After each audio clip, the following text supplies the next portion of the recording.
It's time to take command with former NFL tight end Logan Paulsen and former Commanders beat reporter Craig Hoffman.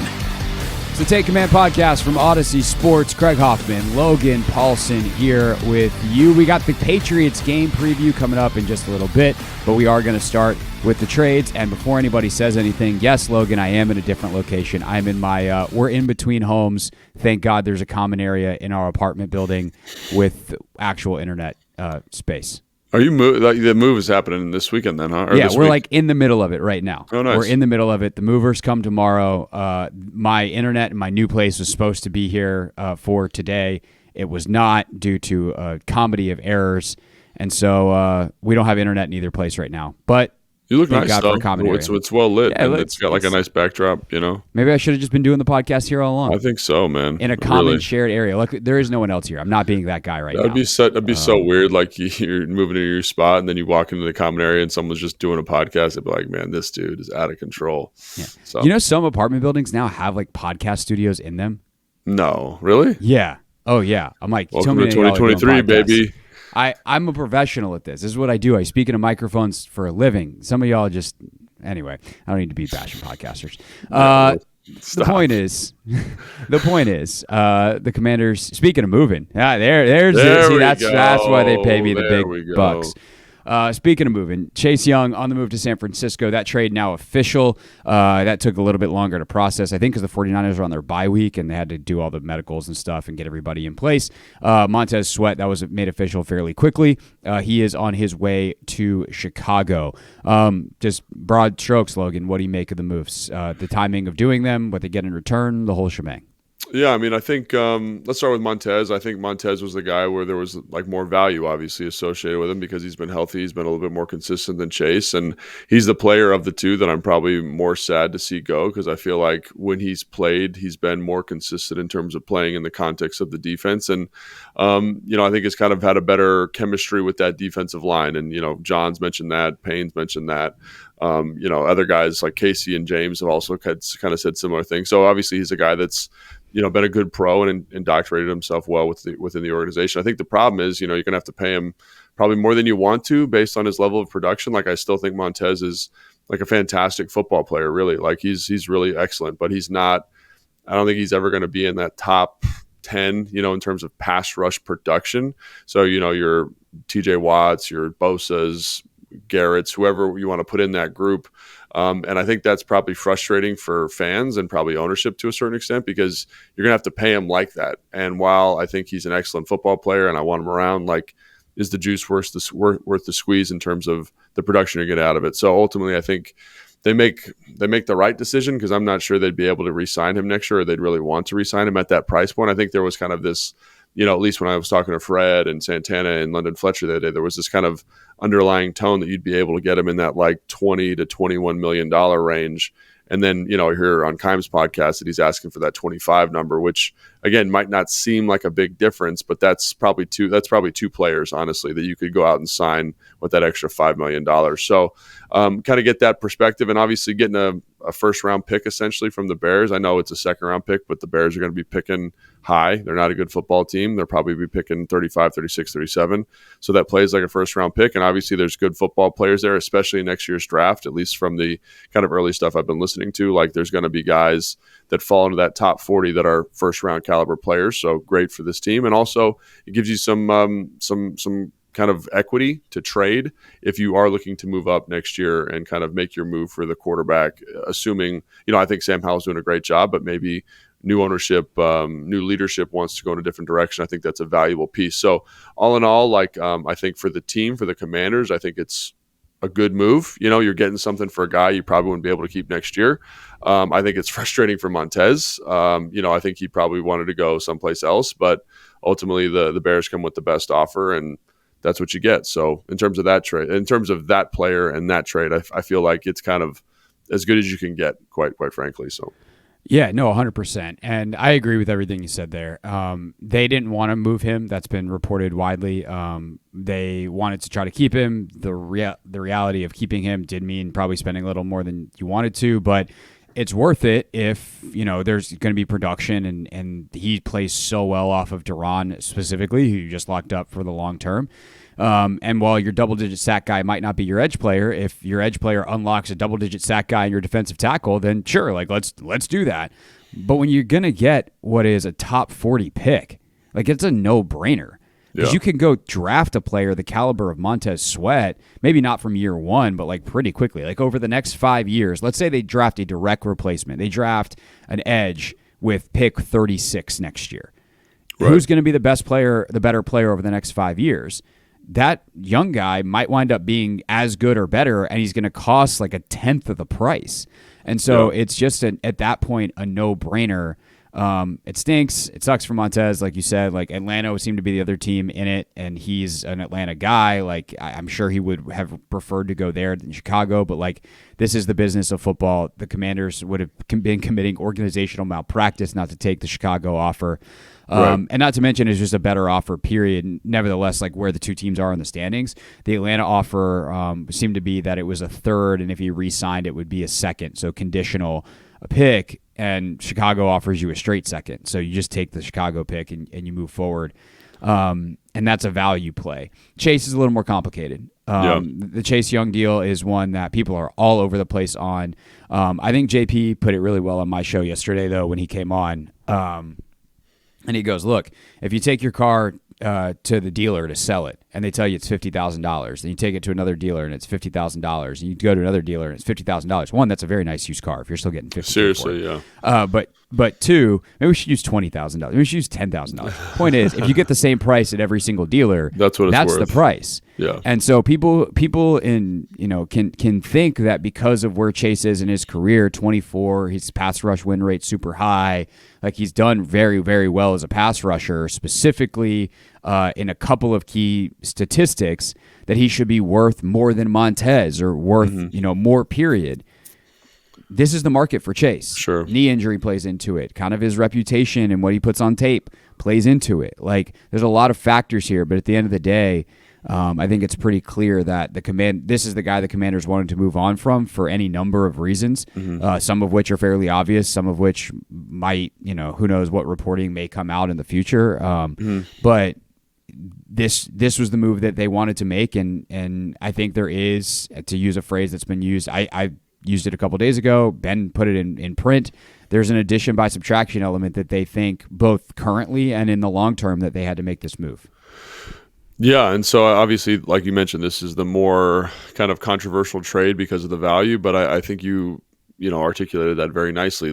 This is the value. This is what the best they could get for him. And I heard that San Fran came with the best offer, which is a conditional third, which is going to play like a fourth. And, there's a lot of things, like you mentioned, that go into that. The one that kind of kept popping up when you talk to people is the health.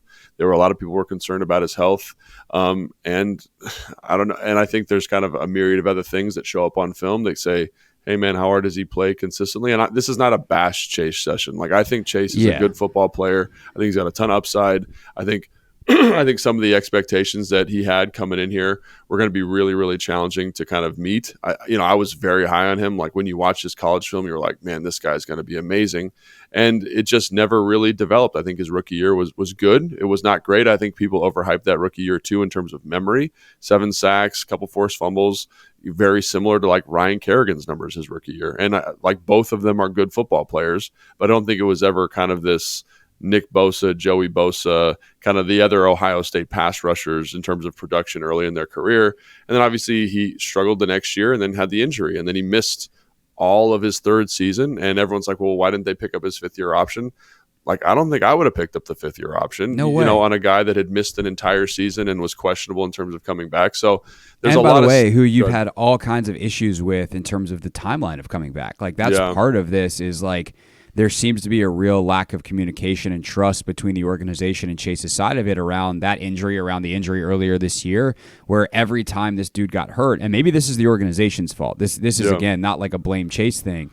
Maybe this is on the organization for doing a bad job here, but every time this dude got hurt, there seemed to be some consternation around when he would come back and play, and that's something that knocks down your value in the eyes of teams around the league. Yeah, I think so. I think you put that really nicely. I don't remember your exact wording, but basically the relationship seemed to be stress between Chase and the team. And so right. Obviously whatever that is, that's behind closed doors, that's conversations between, I don't know who, I don't even know who's having the conversation. Right. But obviously is it Chase, is his agent, his family, like who knows? Right. And so obviously that wasn't going well. And I just think it's the best thing for everybody. You hear stuff, you don't know how much of it's true, how much of it's not, but it just seemed like it was time for Chase to move on. And I think honestly, like, this might be in the minority opinion here, but I think this is the best case scenario for Chase. You're moving on from the Commanders. You're going to a team with a former teammate, a guy who's done it, been successful. They're well coached. Darryl Tapp's the defensive line coach there. He seems to be able to get a lot out of kind of pass rushers. That scheme is very pass rusher friendly. You got Eric Armstead there, a guy who has grown up, former first round pick, had to deal with very high expectations. And there is a culture there, especially in that defensive line rooms, of guys who've had to deal with a lot of success. Some of them have failed. Like Farrell, I think, is the other guy who was drafted in Oakland. And like, that's going to be great for his experience. Trent Williams is there, and from what I understand and talking with guys in San Fran, like Trent Williams, he talk about a good leadership position that puts him in. Chase is going to have to go up against that guy every day in practice. I just think it's a good situation for him to kind of blossom, get away from some of the baggage, whatever that baggage is here, and reestablish himself. And I think they're going to give him an opportunity to do that. And they seem to have an ability to kind of reinvent people's careers. And so it's good for the organization because you're moving on from somebody who didn't seem to be clicking with you for whatever reason, didn't produce probably because of the injury the way you want him to. And you get some value for him in return, a guy that was going to be tough to re-sign probably in free agency anyway. And he gets to go to a place where they're going to win some football games. And I think they're going to develop him in a way that because of the people they have there, not because of the coaching or anything, because of the culture they have there, in a way that he wasn't going to be able to do here, because the way this city, the way the team kind of anointed him early on, I think it made it very challenging for him to grow as a player. No, I agree. And to kind of go in on that a little bit, I think that there is obviously some of that does fall on Chase. Like, 100%. You have to be able to grow up. You have to be able to be professional. You have to be able to do all these things. But I always kind of chuckle / get extremely frustrated when a player gets traded and it's like, oh, that guy's going to thrive there in their culture. And it's like, is that a reflection of the player? Is that a reflection of the organization that he came from? Like, what is it about this organization that made it so he couldn't thrive here? And is that a culture thing within the D-line room and the coaches that he's had, Sam Mills, Jeff Scanina, and company here? Is it the other teammates not being strong enough leaders? Is it like, what is it, that stuff here? And I think there's probably some shreds of truth in a variety of those different things. Yeah. But there's also, in this particular case with this player and this team, a geographic element that nobody could have ever done anything about. And I go back to a quote that JP Finley shared when he was on with me on Wednesday. Definitely worth checking out that interview if folks missed it on the Hoffman Show. It's up on my YouTube page at Craig Hoffman, at the Team 980's YouTube page, and of course in our podcast feed. But JP relayed a conversation that he had with Chase on camera, on record, like at the 2020 Combine. They get a one-on-one interview, and JP asked him about coming to DC. And Chase goes, man, I know how, I'm excited, but I also know how DC is. There's a lot of fake love. And he had seen how, the organization or the fan base had fallen in love with a guy like Robert Griffin and then fallen out of love. And, that's obviously Dwayne is there at the time, and people were so excited, and then kind of instantly were like, I'm off of Dwayne. And so, he saw that. And there's also so much pressure and family stuff and all these kinds of things that you have to deal with when you're at home versus if you're halfway across the country or now full the way across the country. And I think there was just on some level and some guys can handle it better than others. So this is not to totally say oh, well, it never was going to work. Nobody could have ever done anything. Some guys handle it better than others. Some organizations help insulate players better than others. But it very much seemed like with the tumult here the last couple of years with Chase, who was definitely into, taking advantage of his star power, which I don't begrudge anybody for that. Like, go make your money, man. Do your Chipotle commercials. Do your stuff. Like, this is not a criticism, but like when you invite some of that stuff, that cranks that pressure up. And it just seemed like there was kind of an inevitability about the failure of that relationship, considering where both parties were and some of the factors that stressed it. So it sucks, but it's an unfortunate reality. And I think to conclude my thoughts, I agree with you that this is the best thing for both parties. Wish nothing but the best for Chase. Yeah. And I do think that this team will be better for having moved on from Chase and kind of getting that fresh start here in the Josh Harris era. No, I think I agree with everything you said. I think the other thing is too, like people say, oh, he'll do better there. And I just think, having been on multiple teams and been cut and signed and done the whole thing and talking with Tana, that was a really illuminating conversation we had yesterday on the show. But like you get to a new spot and they see you in a different way. All the baggage you had when I was with Washington was gone when I went to Chicago. And they kind of empowered me to take more of a leadership role in the locker room. And I wasn't an undrafted free agent. I wasn't Chris Cooley's backup or Fred Davis's backup, the guy that shouldn't have been starting. I was Logan Paulson, a guy they brought in for agency. Now, I wasn't like a big free agent signing for them, obviously, but I was a guy that like they felt confident in, and they treated me in a different way, and it allowed me to grow and blossom in a different way. And talking to Santana about his time in New York with the Jets was fascinating, because I guess he came in on an injury very similar to Chase, and he didn't agree with the receiver coach, and there was a lot of friction there, and basically like the receiver coach kind of butt heads with Tana, and Tana's a pretty easygoing guy, but they didn't get along well. There was this reputation that he was hurt all the time. And he was only hurt for a year. You know what I mean? It was just like, that was kind of his narrative. And then he comes to Washington and it was like a clean slate. And he was, seen as this model citizen, a guy that never was hurt, and kind of the guy we know and love today in terms of reputation. So I just think there's oftentimes, like when you're in an organization, especially one that hasn't turned over a ton, there is this, you get like a stigma. You're like this guy. And so I often I advise guys, guys in the draft and stuff, like change is not bad.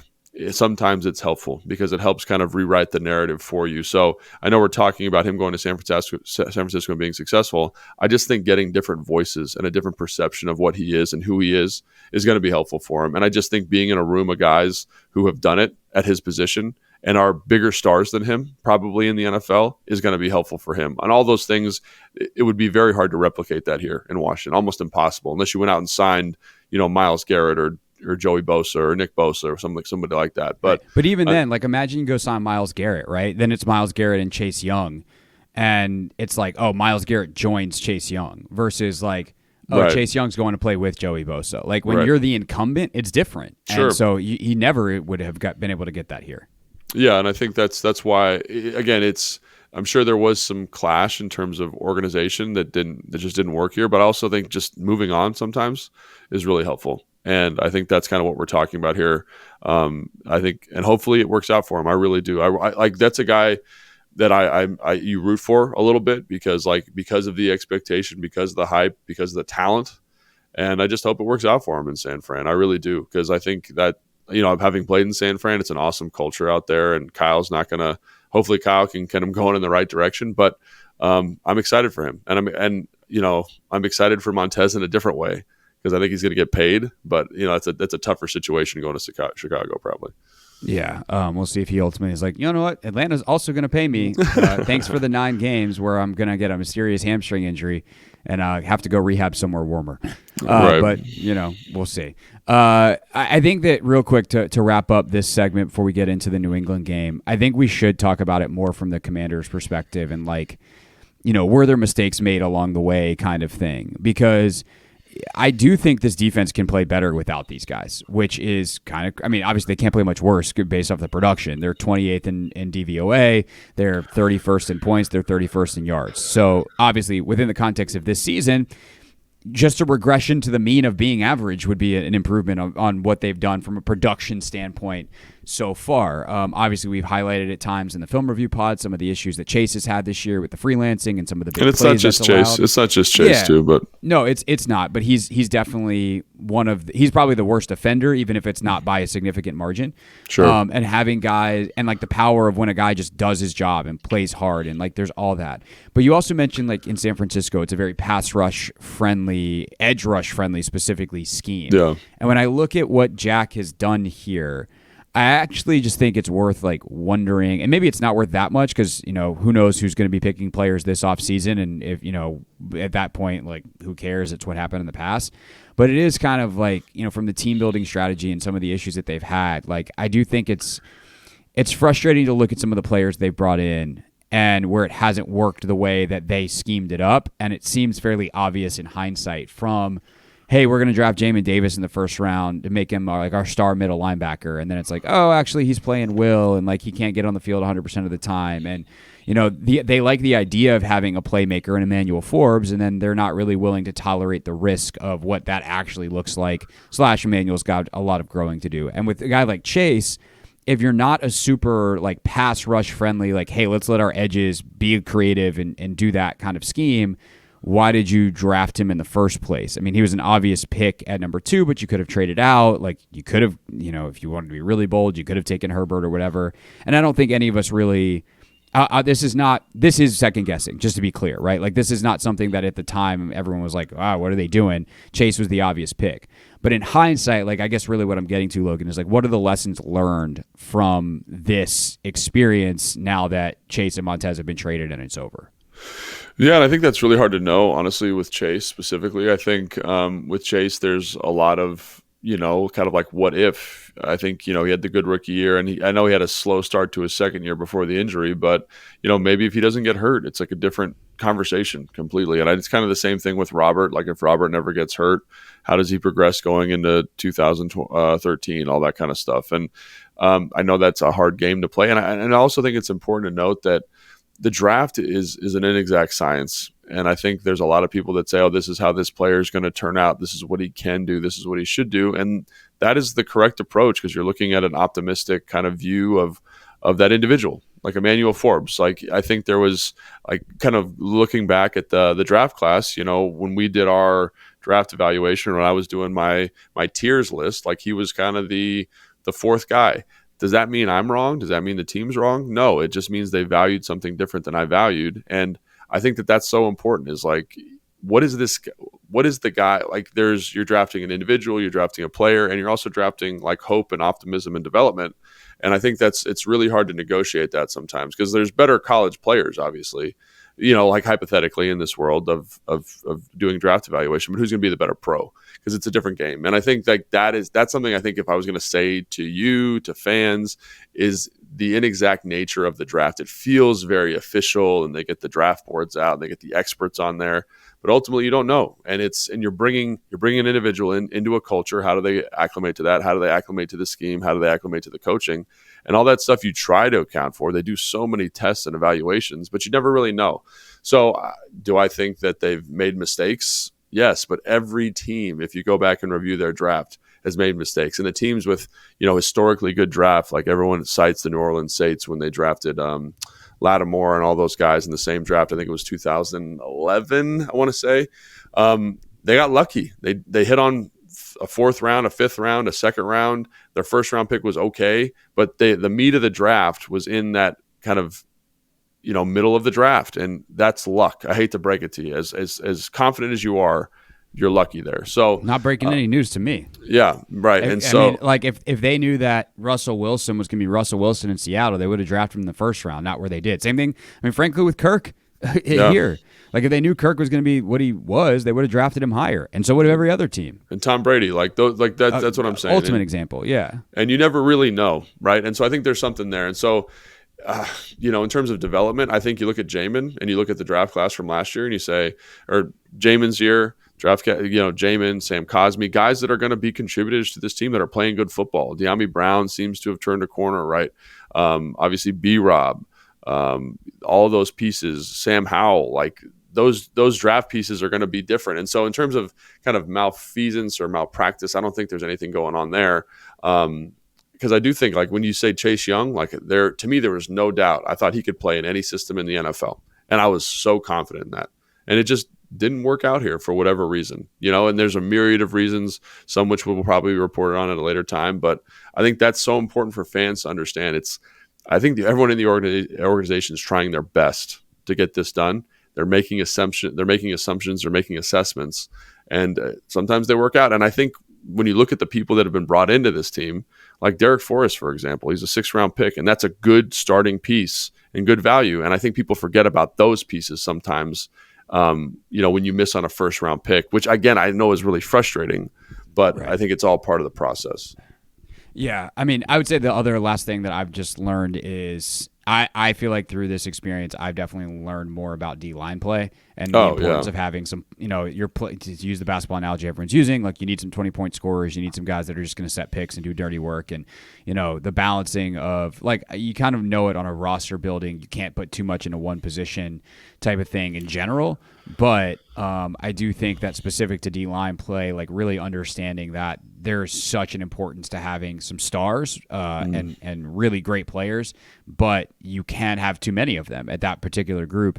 And so, in hindsight, the strategy of getting the 4 of these guys together was actually probably flawed to begin with, but it was worth trying, and ultimately it doesn't work out, and now here we are. When you talk about what you learn about D-line play, I think the thing when you watch this D-line and you watch them compared to other D-lines that are very prolific in terms of pass rush is drafting a good athlete does not make a good pass rusher. And I think that's something that you see at a pretty high level. Like, unless that guy has a feel for what that looks like, you're going to end up with guys that don't have any nuance or bend or understanding angles or hand fighting or whatever it is. And I think that's something that if you want a good pass rusher, find someone who's got good pass rush production in college.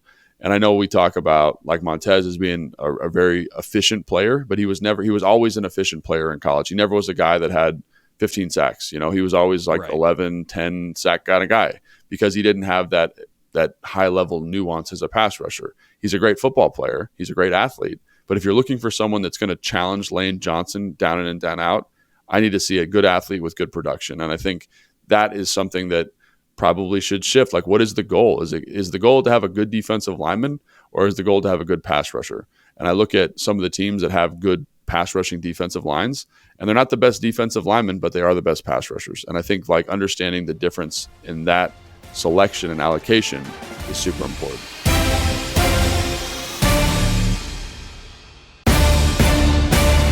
Take Command podcast from Odyssey Sports. Logan Paulson there, Craig Hoffman here. More game preview Sunday, 3 hours worth. Tap Sports Bar, MGM, National Harbor. Yeah, we do it every week, Logan. It's really quite amazing. This podcast, like 45 minutes. We do it for 3 hours every single Sunday. All preview of the Commanders and, in this case, Patriots. The Take Command pregame show, 10 a.m. to 1 p.m. on 106.7 The Fan and the Team 980. Okay. As for how this defense now matches up against a New England offense, which is not great. Hasn't been good very much at all this year. Mac Jones has really struggled. He's been benched a couple times. They also lost maybe their best playmaker in Kendrick Bourne to a torn ACL last week. Is this the week maybe the Commanders don't give up 100 yards to a receiver? That would be nice. What are the threats of this New England offense, and can this defense, minus Young and Sweat, get off to a good start against them? Yeah, I mean, I think this New England offense is very interesting in kind of its construction, and I think that's one of the criticisms when you listen to like New England media at the time right now is that they've built a roster that is relying on Tom Brady to elevate it in terms of offensive playmakers. They don't really have anybody that's super dynamic. They haven't really developed anybody. You mentioned Kendrick Bourne as kind of being their best playmaker. Devontae Parker is another guy that's been hurt a little bit for them. I think he's out this game. I don't know. We'll check on the injury report as we get closer. So make sure you turn into the pregame show where you get all that kind of up-to-date injury stuff. Jalen Reagor's kind of their one receiver at the moment. He's obviously an explosive guy, but never really kind of found his legs in Philadelphia, obviously understanding his limitation. Kayshon Boutte is the other guy that I think is really interesting. Drafted from LSU, was supposed to be kind of this first-round pick, but hasn't really progressed. Tyquan Thornton, another guy that shows up quite a bit. He's the guy that ran the 4.2 from Baylor. So explosive guys, but guys that aren't like producing really in the offense. And you could argue why that is. And I think when you look at the offense and you look at Mac Jones, I think he's got some ability, but I do think he is physically limited in terms of arm strength and pushing the football down the field. He's very accurate. I think he processes stuff well. That does seem to be a little bit of an issue for him at the moment, but they just don't have a lot of teeth to the offense right now. Obviously, Juju Smith-Schuster's on the roster. He's the second guy behind what's his name? Jalen Reagor. So we'll see if he ends up playing more because of the injuries to Devontae Parker and Kendrick Bourne. But again, it's not this dynamic playmaking group. The guy who's been really explosive for them is Pharaoh Brown. And he's very interesting because he's like the third guy. You know, they have Gesicki, they have Hunter Henry, and he's the guy that's kind of made these explosive plays, these splash plays in the offense. But it's a weird place for that to be coming from, I guess is what I'm saying, right? I don't know. So basically, they have a lot of players, they have some talent, but it doesn't really progress. And you can see they go through phases. You watch the Bills game, they look pretty good. They find ways to get kind of chunk plays. They run the ball pretty good. They had a nice drive at the end of the game to win the football game, but the consistency is just not there. And I think it all kind of loops back to having a young quarterback that's not surrounded by an overly talented group of playmakers and offensive line. I think they have some pieces on the offensive line, but again, they've had a lot of injuries there. It's just a banged up, kind of incomplete group feeling. It feels like they've got guys you like and get excited about, but nobody you're like, wow, that guy scares me, or that guy does this. And we've said that before, but even when we're talking about the New York Giants, for example, they had guys that were more established playmakers than this, and they just don't have that here in New England. It feels like. Yeah. So it feels a little Denver-y, where Marvin Mims wound up being the guy. Like, don't let the one fast guy kill you.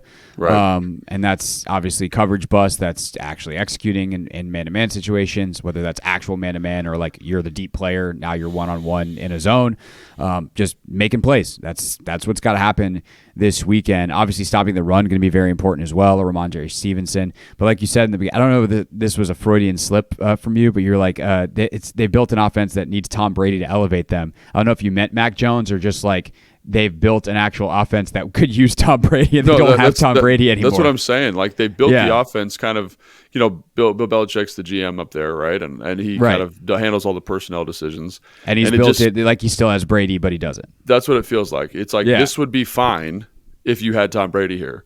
But you don't. Because everything would be fine if you had Tom Brady. Correct. So, they can get away with having kind of a hand-me-down wide receiver, guys that don't really show up a ton. Like, Demario Douglas is a guy that I liked from Liberty. He's kind of their slot, kind of Wes Welker-esque type guy. He's a good playmaker, but that's a piece.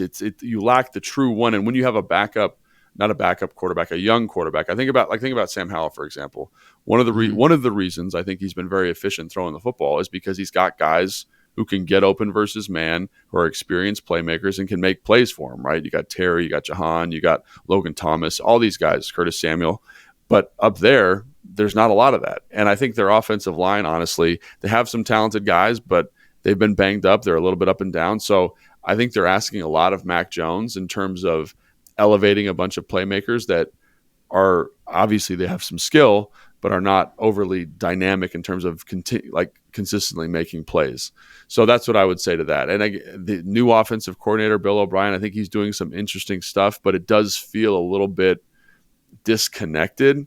So it's not a great situation. And I don't think it's surprising that they've had games where they've scored 0 points.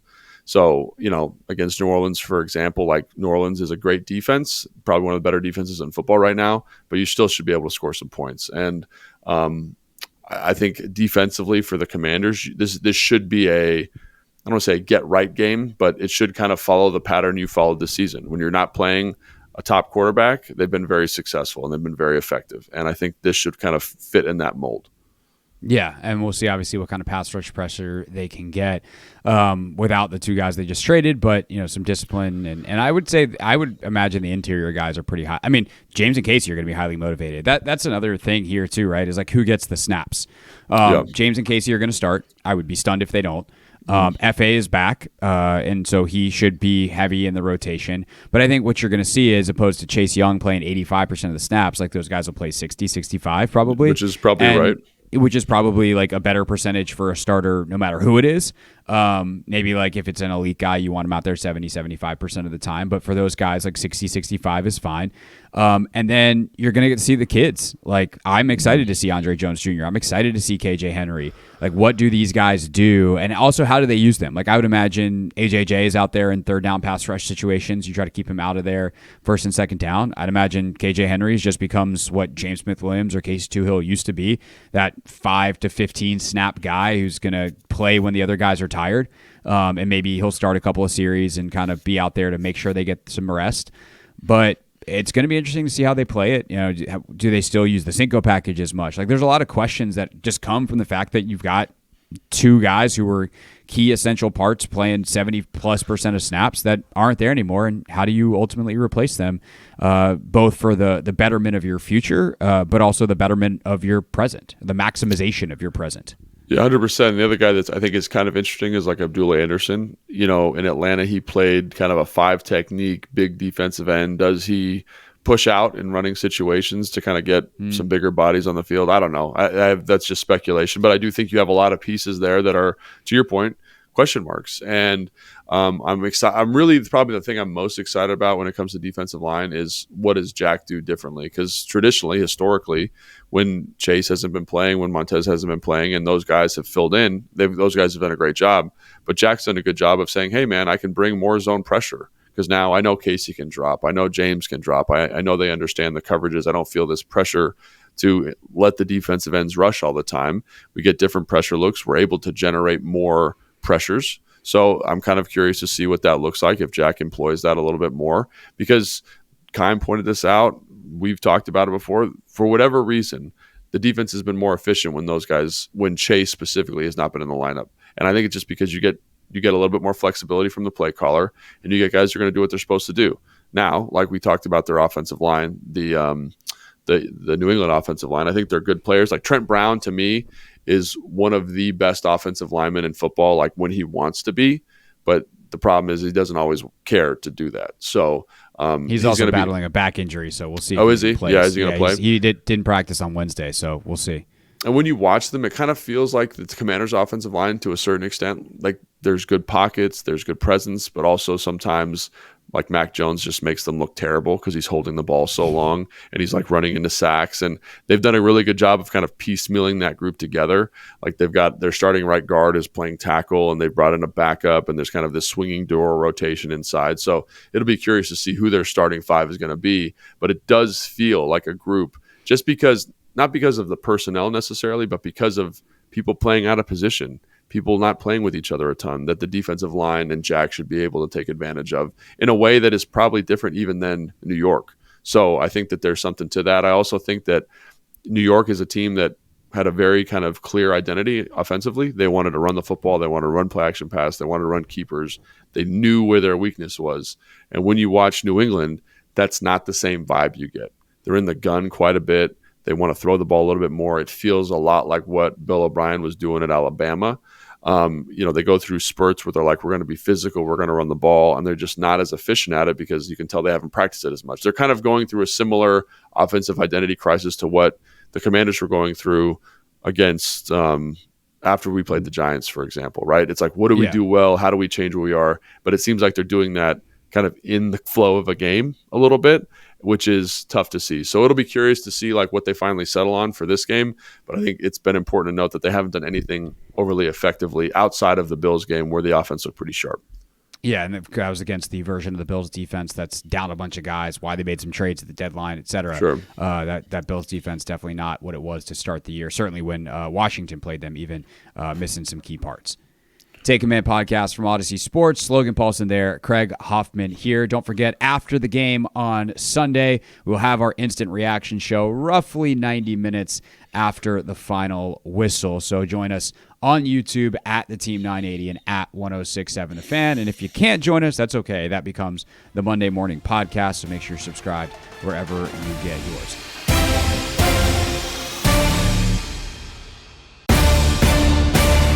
Okay, so that's the side of the ball, the defense we just talked about, where we feel pretty good because New England's offense is not really has been inconsistent. Let's just say. Yeah, that's a good, nice way to put it. Good professional way to put it. And this side of the ball. This is the other thing. Yeah. Sorry to cut you off. I was talking to Tan about this yesterday. They've been inconsistent, but we've played inconsistent offenses before that have become consistent. It's been the get-right game. Yes. Yeah. So I'm a little bit leery of bringing all that up, but on paper, it feels like, right, that we should be in a pretty good position here. But who knows? Yes. On paper, it feels like Sam Howell should be terrified because he is a young quarterback, and Bill Belichick eats young quarterbacks for lunch. There is no one in the history of the National Football League that is better at confusing even veteran quarterbacks. Like, go talk to Peyton Manning about what it's like to face a great Bill Belichick defense. And this is not a great Bill Belichick defense, but it's not a bad one. And schematically, he has a way of finding what it is that you do poorly and making you do it. And more importantly, I think he probably is the best ever at taking what you do well away from you. He will double guys hardcore. He will just sell out to stop the run. He will do whatever it is that he needs to do to put you and your offense and your quarterback in a bad position. And for young quarterbacks specifically, he often knows the weakness is identifying blitzes and coverages, and so he junks it up, and it works. So if I am Eric Bieniemy getting Sam Howell ready for this game, I'm sweating a little bit. 100%. Couldn't have said it better myself. And it's not... Okay, well, that's the podcast. Thanks for listening. I mean, that's really what it comes down to. Like, the most compelling storyline in this game, in my opinion, is Sam Howell versus Bill Belichick. 100% full stop. Because, like you said, he does stuff that's a little unconventional. They have so much defensive volume in. They can literally become and do anything they need to do. They can play drop 8 with a spy versus John Allen. They can play a 6-man front with one middle linebacker versus Miami to stop the outside zone. They can do. They're so flexible. And then in coverage structure, you have all these guys with like number 48 on certain downs, who's their middle linebacker, is all of a sudden a defensive end in certain looks. So how do you account for that from a protection standpoint? They bring all out. They play zero. They play zero true man. They play zero match. They play cover 3 with 2 lurk players. It's just, they do a lot of stuff that is very confusing and confounding to offenses, excuse me. So one of the issues Sam Howell has struggled with is identifying coverages and identifying fronts.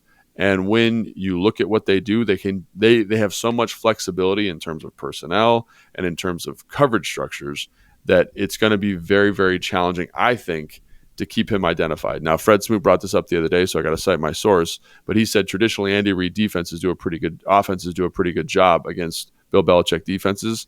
But I think, to me, skeptical Sally over here, that it's probably because they have better quarterbacks they have Patrick Mahomes or whoever it is. So I look at this and I'm like, if I'm EB, you literally have to kind of prep for everything. But I'm prepping for zero blitz. I'm prepping for a lot of unusual kind of all-out pressure looks, and I'm prepping for kind of unusual coverage structures in the back end, and hoping we can give Sam tells to help identify what they're going to be. Because this is maybe the most interesting game, in my opinion, for Sam, because he does well against the Eagles. They play simple coverage structures. They play man. They play cover 3.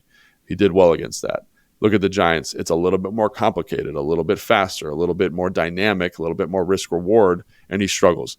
This could easily turn into that game for him. And there's even a layer of complexity in terms of, obviously, Wink Martindale does a ton of stuff that's really nuanced from a pressure standpoint, but the coverages are a little simpler. Now you get complicated blitz structures in conjunction with complicated coverage structures, and it's like, I don't feel great about that matchup, honestly.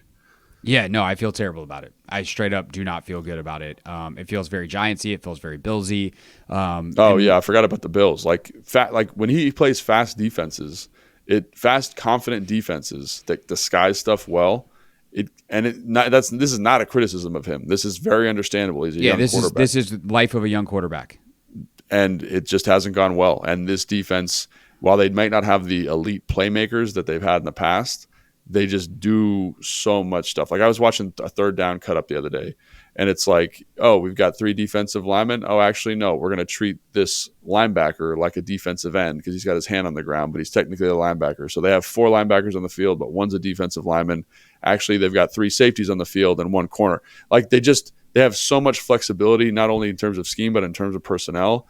It just gets really hard to identify stuff. And though Tyler Larson's going to have a huge role in this game of just like you're putting him in there because he's got a lot of experience. Like he better be studying his face off this week because he's going to have to know who are the rushers in certain down and distances, what kind of pressures do they like, how do we get this called? And I'm pretty sure Bill will bring game plan pressures like I would if I was him. And if I had the flexibility in terms of personnel and intelligence to get that done. So it's going to be a really – this is not an overbearing defensive group from a talent standpoint. They're overbearing. Some of their best guys are hurt. I mean, Matthew Judon is hurt. Christian Gonzalez, who obviously is a name that everyone is familiar with because the Commanders passed on him for Forbes. Like he's hurt. He's on IR. So they've got a couple of their other guys, top guys that are hurt, but they still have Jabril Peppers, who's super flexible. They've still got Kyle Duggar, who does everything. Very flexible. They've got all these guys. They just traded for J.C. Jackson again. We'll see how much he's out there.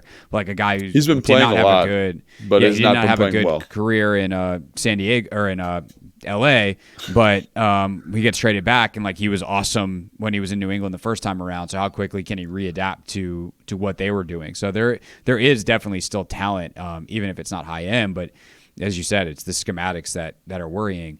I think one of the things, like to me, that becomes super important then obviously is what does Bieniemy do? How does Bieniemy handle this? Because even running the football becomes difficult if you have trouble. I mean, not even. Running the football becomes very difficult if you're not good at identifying fronts. You have got to be able to get runs targeted for them to be effective. And so that becomes a huge challenge for both Howell and Larson. That is the biggest impact a quarterback has on a run play, so long that he doesn't fumble, is correctly identifying, like, all right, who's the Mike linebacker? How are we targeting this? Anybody else that we want to adjust for? Do we want to bring a guy in motion to add a blocker to the, whatever surface, blah, blah, blah, blah. So that stuff becomes hard. Then if you pass, like you have to read the whole field, that becomes very difficult. Can you do some of the half roll and full bootleg stuff, cut the field in half and try to make things a little more simple for Sam? But that also comes with its own set of challenges of you've now eliminated half the field, and Belichick is no dummy. He'll be ready for those kinds of things. So there's a lot of potential answers, but against a confusing and very disciplined defense, these become less tenable. And that's why they're so good, is because there's not like a simple thing where it's like, okay, well, if they do that, then we know what to do. Yeah, I'm with you. And they're pretty good at stopping the run. I think they're second in the NFL in terms of allowing the least explosive runs. Like their percentage is crazy. So they're like you said, they're disciplined.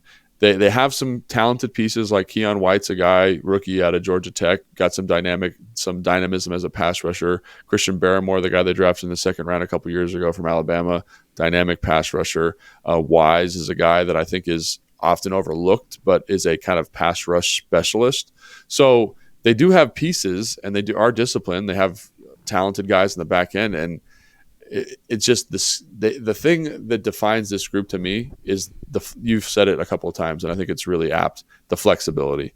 Linebackers can play safety can play linebacker. They can do all sorts of stuff. They've got guys in the defensive line that can play defensive end. They can play defensive tackle.